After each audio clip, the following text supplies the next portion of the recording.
अजय पुंडीर से कोरोना में जो आजकल डेवलपमेंट हो रहा है, जो दिल्ली में कोरोना बढ़ रहा है, उसके बारे में विशेष भेंटवार्ता के लिए बात कर रहे हैं डॉक्टर अजय पुंडीर की। नमस्कार, मैं डॉक्टर अजय सिंह पुंडीर।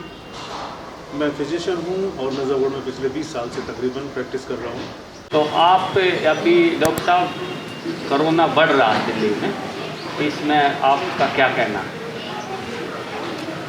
देखिए, इस तरह की संभावनाएं तो शुरू से थी कि भारत जैसी आबादी वाला देश, जिसकी आबादी 135 करोड़ है, और चाइना, क्योंकि चाइना को तो हम इस लिस्ट में डाल नहीं सकते, लेकिन हम दुनिया की सबसे बड़ी आबादी हैं, और जितना भी रोकथाम रही है सरकार के प्रयासों और सामाजिक संस्थाओं के प्रयासों के बावजूद, तो ऐसी स्थिति में तो हम देर सवेर आते ही कि हिंदुस्तान कोरोना के सबसे अधिक मामले दिखाता। तो आज हम उस स्थिति में हैं। पिछले 7, 8, 9 महीनों से सरकारों का प्रयास रहा है। काफ़ी हद तक हम उस मोर्चे पे सफल भी रहे, कंट्रोल भी रहा, लेकिन कुछ ऐसे मुद्दे रहे हैं। हमारी अपनी जनसंख्या इतनी ज़्यादा है कि कितने प्रयास हो जाए, लेकिन कहीं ना कहीं ये आंकड़ा बढ़ेगा इस देश में। दिल्ली सरकार ने इसमें जो रोकथाम में उपाय किए, उससे आप संतुष्ट हैं क्या? देखिए, सरकारों के प्रयास तो मुझे लगता है पूरी दुनिया में एक जैसे ही हैं, क्योंकि जो बेसिक मुद्दे हैं कोरोना में वो है सामाजिक दूरी बनाए रखना, लोगों को जागरूक करना, और इसके अलावा एक और तीसरा जो मेन सरकारों का दायित्व है वो है उचित इलाज की व्यवस्था करना। तो जैसे हम अपने को बहुत ज़्यादा विकसित देशों से कंपेयर नहीं कर सकते, पर सामाजिक दूरी बनाने का, जागरूक करने का जो प्रयास दुनिया में कहीं हो सकता था, वो हिंदुस्तान में भी हुआ। उस मामले में तो हम उतने ही जागरूक हैं जितना कोई भी विकसित देश। तीसरा जो पहलू है कि इलाज की व्यवस्था कितनी हुई है, बाकी मुद्दों पे हम कितना काम कर पाए हैं, या हमारा अपना सिस्टम कितना सक्षम है, वहाँ ज़रूर खामियाँ हैं, और वो उम्मीद भी थी कि वो खामियाँ रहेंगी। केजरीवाल सरकार का उसमें मुझे लगता है प्रयास वैसा ही है जैसे बाकी सरकारों का, और काफ़ी कुछ तो कोरोना का अभियान जो है केंद्र द्वारा कंट्रोल है, उसमें राज्य सरकारों के भी अपने अपने योगदान हैं। पर मुझे ऐसा लगता है कि केजरीवाल सरकारों के प्रयास दिखावटी हाथी दांतों की तरह ज़्यादा हैं। वास्तव ग्राउंड लेवल पे काम कभी कभी मुझे ऐसे डॉक्टर लगता है कम हुआ है। ये डॉक्टर साहब, आर्थिक और सामाजिक पहलू पे आपका क्या कहना? कोरोना काल में जो लोग आर्थिक रूप से कमज़ोर हो गए और सामाजिक दूरियां बढ़ी हैं, इसके बारे में आपका क्या? चलिए, अच्छा पहलू है, क्योंकि आपने डॉक्टर से इलाज के बारे में नहीं पूछा और आपने दूसरी चीज़ों के बारे में नहीं पूछा, लेकिन मैं ये ज़रूर महसूस कर रहा हूँ एज ए डॉक्टर भी कि आर्थिक और सामाजिक रूप से कोरोना ने बहुत ज़्यादा प्रभावित किया है। जब कोरोना हिंदुस्तान में आया, उस समय हमारे प्रयास थे कि हम कोरोना को बढ़ने ना दें। हमारी सरकारों के प्रयास थे कि किसी भी तरह से कोरोना के मामलों को शुरू में ख़त्म कर दिया जाए। वो हुआ नहीं। उसमें हमारा मेन फोकस जो था सोशल डिस्टेंसिंग पे था, और हमने एक तरह का पूरा नेशन वाइड कर्फ्यू लगा दिया, जो दुनिया का सबसे बड़ा कर्फ्यू था। करीब 135 करोड़ लोगों को उनके घरों में रखना, और ये उम्मीद करना कि उनकी हम खाने की, पीने की, बाकी ज़रूरतों की व्यवस्था कर पाएंगे। तो ये कोशिश जरूर हुई सरकारों के लिए। वो पता नहीं क्या सोच के इतना बड़ा अभियान सरकार करना चाहती थी, लेकिन वो 20-25 दिन, महीने, 2 महीने मुझे लगा कि काफ़ी उस दिशा में काम हुए। लोगों ने जगह जगह खाने की, अन्न की उपलब्धता पर ध्यान दिया। बहुत सारे NGO ने बहुत अच्छा काम किया। इवन पुलिस प्रशासन भी इस काम में लगे रहे। धीरे धीरे ऐसा हुआ कि वो मुद्दे एकदम ख़त्म हो गए। और ये बड़ा विचित्र सा मसला है कि जब कोरोना शुरू हुआ, उस समय तो हम सबके पास थोड़े थोड़े से पैसे होंगे, मध्यम में, खासकर मध्यम वर्ग की और निम्न वर्ग की बात कर रहा हूँ, लेकिन पैसा तो धीरे धीरे तब खत्म होता जब आपके पास रोजगार ना हो, जब आपके पास काम की कमी हो, और आपको उल्टा ऐसी व्यवस्था का हिस्सा बन जाए जहाँ पे काम के बारे में मतलब एक सुरंग की तरह की कोई रोशनी भी दिखाई ना दे। तो अब ये 6-7 महीने, 8 महीने का जो समय गुजरा है, इसमें रोज़गारों की कमी हुई है। लोगों के पास जो उपलब्ध संसाधन थे, पैसा था और चीज़ें थी, वो उन्होंने अपने जोड़े हुए धन का उपयोग किया है। और जो बेसिक ज़रूरतें हैं हमारी, रोटी, कपड़ा और मकान, मुझे लगता है वो आज भी वैसे ही खड़ी हैं। तो उल्टा ये था कि आज वो प्रयास ज़्यादा होने चाहिए थे, खासकर उन लोगों के लिए जिनके पास वो रोज़गार के अवसर कम है। कुछ सेक्टर्स हमारे बिल्कुल ही बंद हो गए थे, अब वो धीरे धीरे खुल रहे हैं, लेकिन वो बिल्कुल जो बंद हो गए थे सेक्टर्स, इवन होटल जैसे सेक्टर्स बिल्कुल बंद थे। इनमें होटलियर्स की बात छोड़ दें, जो बड़े लोग काम कर रहे थे, लेकिन जो एक छोटा कर्मचारी था, इवन एक सुरक्षा कर्मी था, शायद उनको पैसे भी मिले होंगे, लेकिन छोटे छोटे से रेस्टोरेंट, छोटे छोटे से ढाबे, इवन जिम, जिनमें लोग अपना कुछ आर्थिक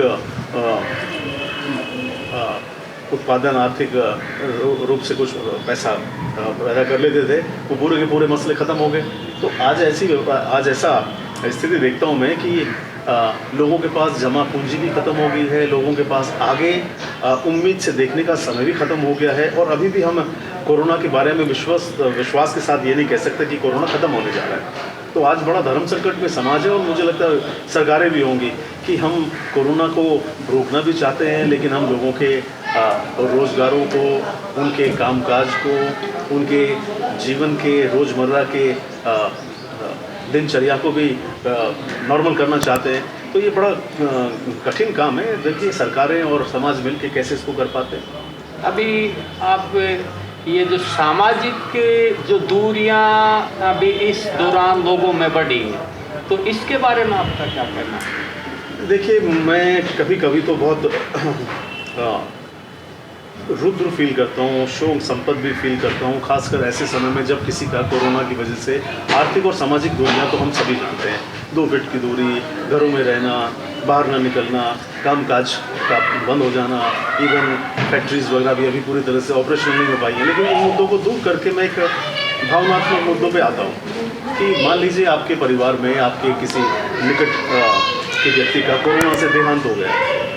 अब 99% केसेस में तो आपको उसके शरीर को हाथ लगाने का, कई बार तो उसके आखिरी दर्शन करने तक का भी मौका नहीं मिलता। उसको एमसीडी के लोग उठा के लेके चले जाते हैं। कई बार ऐसे विवाद भी होते हैं कि फलाने की लाश की जगह दूसरे की लाश मिल गई है, लेकिन चलो विवाद वाली बात ना करूं। तो इन लोगों को अपने प्रियजनों को आखिरी दर्शन करने तक का भी मौका नहीं मिल रहा है। और जिस तरह का हमारा समाज रहा है, हम अपने शव को भी जीवन यात्रा का, एक आध्यात्मिक यात्रा का हिस्सा समझते हैं। तो उसकी क्रिया, जो कर्मकांड हैं, बाकी सब उससे जुड़े हुए जो भी रीति रिवाज है, उनको निभाने की परंपरा रही है। तो परिवार उसमें बहुत अफेक्ट होते हैं। मैं खुद अपना एक एग्जांपल देता हूँ कि मेरी जो मदर इन लॉ थी, वो वैसे तो बीमार थी, लेकिन वो कोरोना की वजह से उनका देहांत हुआ, और उनके देहांत के बाद बाकी परिवार के 2 लोगों को भी कोरोना निकला। तो ऐसी स्थिति में परिवार फंस जाता है कि वो उनका कर्म कांड भी नहीं कर पाता। 13वीं या 17वीं इस तरह की परंपराएं हैं, और एक आत्मा की शांति के लिए जो हम लोगों के विधि विधान हैं, हम कई बार उनको भी कई बार क्या बिल्कुल भी उनको नहीं निभा पाए। और ऊपर से क्या होता है कि सोशल डिस्टेंसिंग के नाम पे, होम क्वारंटीन के नाम पे कई बार आपके घर के बाहर पुलिस के पहरे लगा दिए जाते हैं। हालांकि वो मुझे लगता है आवश्यक है, लेकिन जब वो पुलिस आपके पास बैठ जाती है तो आप उस समय कई बार बीमार होते हैं या होम क्वारंटाइन में होते हैं। उस समय आपको मतलब अपने दोस्तों की, सामाजिक रूप से जो भी आपका एक सहयोग का तंत्र है, जो भी आपके नौकर हैं, काम करने वाले हैं, या नहीं भी हैं तो भी जो एक सामाजिक निर्भरता है हमारी, उसको भी आप मतलब इस्तेमाल नहीं कर सकते। आप घर में बीमार हैं और आपको क्वारंटाइन कर दिया गया है, बाहर आपके यहाँ पे पुलिस वाले बैठ गए हैं। तो जो छोटे छोटे से ये जितनी भी बातें मैं कर रहा हूँ, तो उल्टा आप दोनों तरफ से फंस जाते हैं। आप बीमार हैं और कोई आपकी मदद करने वाला भी नहीं है। तीसरा, शुरू में ज़्यादा था, शायद थोड़ा सा कम हुआ, एक बड़ा ज़बरदस्त सामाजिक बहिष्कार हुआ ऐसे लोगों का। और उसमें तो वैसे लोगों का भी बहिष्कार हुआ जो कोरोना पीड़ित नहीं थे, बल्कि कोरोना वॉरियर्स थे, डॉक्टर्स थे, मेडिकल से जुड़े हुए लोग थे, एमसीडी से जुड़े हुए लोग थे, जो कोरोना के संपर्क में आते थे। तो हम सभी को ऐसे एग्जाम्पल सुनने को मिले कि बड़ा समाज में डॉक्टर्स को लोगों ने घरों में नहीं घुसने दिया, सोसाइटी में नहीं घुसने दिया। तो इस तरह से एक सामाजिक ताना बाना हमारा छिन-भिन हुआ है, और अभी भी वो थोड़ा सा शायद सुधार है उसमें, पर अभी भी वो पूरी तरह से नॉर्मल नहीं हुआ, और शायद पता नहीं कब तक नॉर्मल नहीं होगा। क्योंकि सामाजिक दूरियाँ जब तक कोरोना रहेगा हमें बना के रहनी भी पड़ेंगी, और हमें वो तालमेल ढूंढना भी पड़ेगा कि हम एक दूसरे के साथ जुड़े भी रहें और सामाजिक दूरी बनाएं। हमारा मुझे लगता है पूरी तरह से सामाजिक जीवन है, जैसे शादियां हैं, बच्चों के जन्मदिन हैं, आने जाने हैं, रीति रिवाजें हैं, त्यौहार हैं, सभी इफेक्ट हो रहे हैं इस कोरोना काल में। एक आखिरी सवाल, डॉक्टर साहब, आप खुद कोरोना वॉरियर रहे हो, और अभी जो आपने वो समय जो उस टाइम में आपके साथ कोरोना की परिस्थिति आई, उस टाइम में अभी जो पहले जो शुरू का टाइम था और आज के टाइम में क्या डिफरेंस देख रहे हैं अभी? क्योंकि कोरोना हालांकि अभी भी ख़त्म नहीं हुआ है, लेकिन शुरू में जो लोगों में डर था और आज, तो उसमें आप क्या फ़र्क महसूस कर रहे हैं? देखिए, शुरू में जब कोरोना आया तो ऐसा था जैसे आप किसी अंधकार वाली सुरंग में प्रवेश कर रहे हो। आप बड़े अनिश्चित होते हो कि अंदर का माहौल कैसा होगा। तो डेफिनेटली उस समय बहुत ज़बरदस्त डर था और भारत, हिंदुस्तान में नहीं पूरी दुनिया में उसी तरह का डर था। वो डर इसलिए भी बहुत ज़्यादा था क्योंकि मीडिया और जिस तरह की खबरें हम तक पहुंचती थी दूसरे देशों की, उसमें जिस तरह से कोरोना के लोगों की मृत्यु होते हुए दिखाया जाता था या उनके साथ जिस तरह से कॉम्प्लिकेशंस आ रही हैं, उनको जिस तरह से मतलब कई बार तो मुझे लगता था अति शोक्ति वाला भी था उसमें माहौल, लेकिन कुल मिला के उस समय बहुत ज़्यादा डर था। लोग एक दूसरे से मिलने से, सामने आने से भी कतराते थे।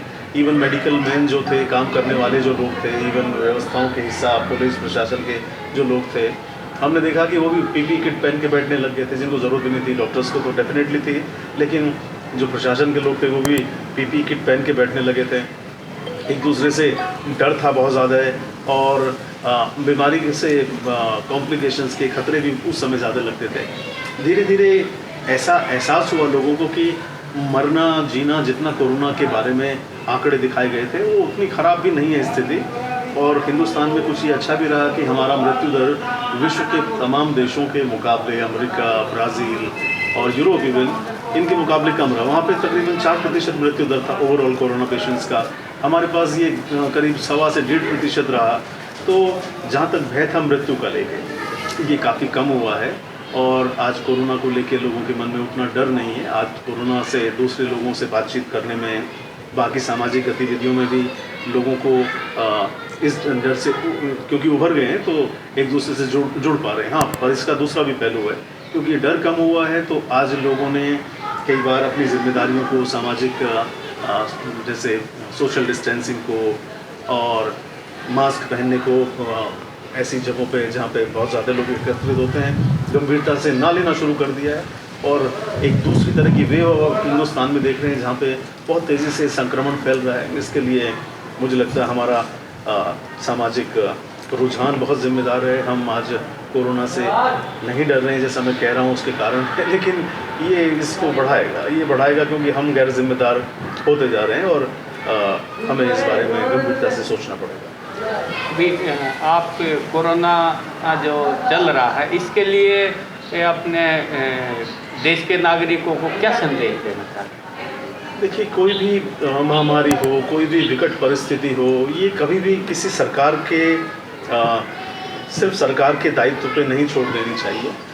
मैं सामाजिक प्राणी हूँ, मेरे से जुड़ा हुआ परिवार होता है, परिवार के साथ समाज होता है, समाज के साथ हमारा देश, राज्य, सब इस तरह की जो जिम्मेदारियों घूम फिर के लोगों पे भी आती, नागरिकों पे भी आती। तो मैं बिल्कुल उम्मीद करता हूँ कि इस देश के नागरिक बहुत समझदार नागरिक हैं और काफ़ी जागरूक भी हैं, लेकिन हम अभी भी ये देख रहे हैं कि कहीं ना कहीं उन लोगों ने अपनी सामाजिक जिम्मेदारियों को निभाने में कमियां की हैं। सबको तो दोष नहीं दे सकता हूँ, लेकिन काफ़ी सारे लोगों को अभी भी अपने अंदर आत्ममंथन की ज़रूरत है कि क्या वो सामाजिक दूरी का पालन कर रहे हैं, क्या वो भीड़ भाड़ वाली जगहों से बचने का प्रयास कर रहे हैं। अभी पिछले दिनों एक दिवाली का त्यौहार था और बाज़ार इस तरह से भरे हुए थे जैसे कोरोना जैसी कोई चीज़ एग्जिस्ट ही नहीं करती है। तो ये जो गैर जिम्मेदारी हम लोग कर देते हैं कभी कभी, इसका नुकसान मुझे, आपको और हमारे परिवारों को, मित्रों को, एक दूसरे को ही होता है। सरकारें अपने ढंग से हमें समझा सकती हैं, जागरूक कर सकती हैं, लेकिन जागरूक तो हमें होना है, उन जिम्मेदारियों को हमें नहीं बनाना है। कोई भी सरकार आके मुझे और आपको 24 घंटे हाँके डंडा मारे, वो भी सिस्टम हमें बर्दाश्त नहीं होता। तो कहीं ना कहीं ये जिम्मेदारी हम सबको लेनी पड़ेगी कि हम ज़्यादा सामाजिक रूप से संवेदनशील बने। ये आपने जन संवाद के साथ अच्छी भेंट वार्ता की है, आपका इसके लिए बहुत बहुत धन्यवाद।